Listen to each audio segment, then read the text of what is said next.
Hey there, Red Zone Faction. What? That is crazy. Watch the podcast. I'm just not sure about that right now. We're going to talk a little football. Let's get it, baby.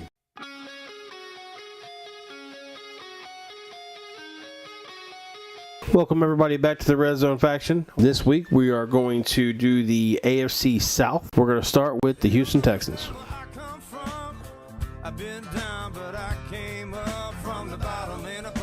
The Houston Texans are going to get a B for me this year. Started out, took Deshaun Watson with the 12th pick in the first round. I had a little prediction there. I predicted that if Deshaun Watson were to get drafted by Houston Texans, it would be the best situation for him, and darn if it didn't happen. I think he's going to do well there. He's got a great defense, and he doesn't have to win the game for them. He just has to try not to lose it. As long as he does that, he'll be fine. And he can learn there as well. He's just got to beat Savage out for the job, and I think he'll do that. The rest of their draft was need. They didn't really have any sexy picks left in this draft. I did like the Dante Foreman, that running back from Texas. They got the hometown kid. I think he'll do well there. He doesn't have to come in and start right away. They do have LeVar Miller. So it's not like he's got to come in there and start day one. He can learn. They also had Carlos Watkins, defensive tackle from Clemson, later on. They had a couple of draft picks I think stood out. I think they did well. Like I said, they get a solid B for me. And I think Deshaun Watson's going to be an all-star. I think he really is. I think he's going to be an all-pro. And I can't wait to see how his career turns out. Good job by the Houston Texans. I thought they did really well. And we're going to move on to the Indianapolis Colts.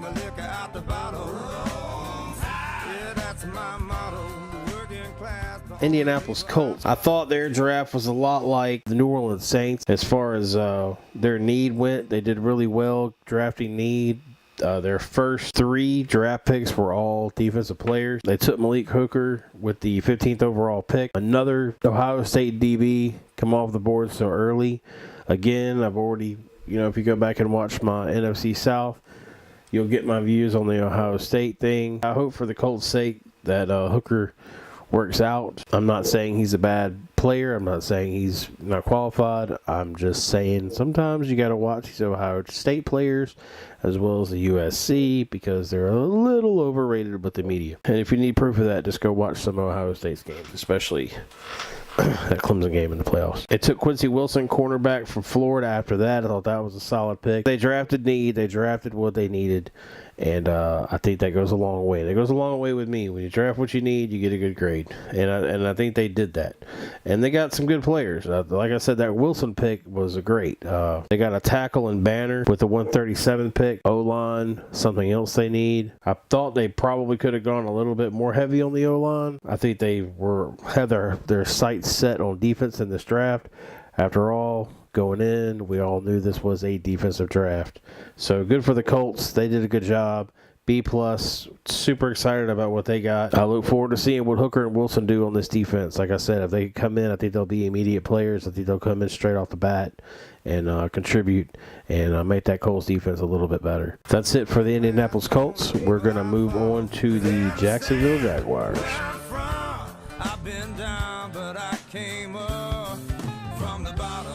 Next up on the docket, we've got the Jacksonville Jaguars, which I thought had one of the best drafts in this division. They started out the draft with the number 4 overall pick, taking Leonard Fournette, running back from LSU, which everybody had really, really high. We all knew he'd be a top 5 pick. But they didn't stop there. They went after that and they took Cam Robinson, tackle from Alabama, which they really, really, really, really needed desperately. Later on, they took D.D. Westbrook, a wide receiver from Oklahoma, which I think people overlook. I think that was a very good draft pick. Jacksonville, I think, really brought it in this draft. I think they did a really good job. Jacksonville definitely drafted need as well as stars. They got a couple of stars in this draft. I was really impressed with Jacksonville's draft. They got an A from me. Like I said, they were one of the best in this draft. The other one would be the next one, the Tennessee Titans, coming up next. That's our guys. Football on Saturday, church on Sunday. We're working all week. Next up, we've got the Tennessee Titans. Tennessee Titans were the other team in this division I thought had the best draft. They also got an A. They started off with the 5th overall pick in the draft and took Corey Davis, wide receiver from Western Michigan. This is another person I actually loved. I was really hoping the Eagles could land him. And then they didn't stop there. They had, at 18, they took Adoree Jackson. They had another first-round pick. They took Adoree Jackson, cornerback out of USC. I seen footage on him. He looked bad. I know I've got my issues with USC players. He looked pretty solid. I think if he can come in and people say what he says he is good, man. They just had a really good draft, and they drafted need. Tennessee did a really good job. They're trying to surround Mariota with weapons, and going to get Corey Davis. I think Corey Davis is the next Terrell Owens. Big, he's physical, he's fast, he can catch. The guy's got great hands. He can move. I really, really, really look forward to seeing what he's doing. I think Davis was the best wide receiver in this draft.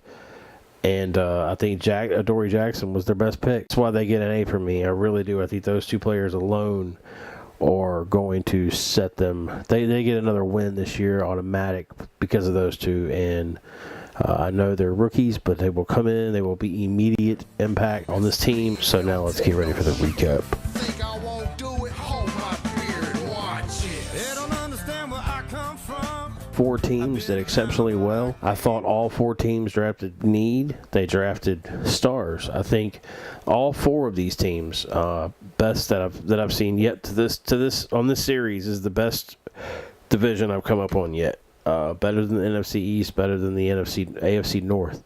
And I thought those were 2 good divisions. But this one tops them all so far. So far into this is the best division that I've seen in this series. The Jags and the Titans alone set themselves up for the future. They really did. They set themselves apart from everybody else in this division, with those, especially with those first 2 picks in each one of them. They really set themselves up and gave their quarterbacks weapons. Bortles is still a little bit left to be seen. We don't really know what's going to happen with him. We're going to see what happens. I don't know. Either way, they got him Fournette, so all the power, all the pressure is not on him now. He's got a legitimate running back now.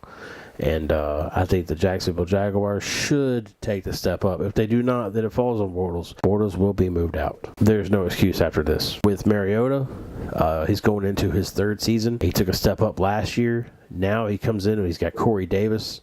Again, I feel like he's the next Terrell Owens. I mean, he is going to be a beast wide receiver. I'd even say so much as maybe a Megatron type receiver. I think he's going to be phenomenal. Anyway, with this draft, I really feel like this division, those 2 teams especially, set themselves up well. Great draft by all 4 of these teams. And that's going to be it for this week.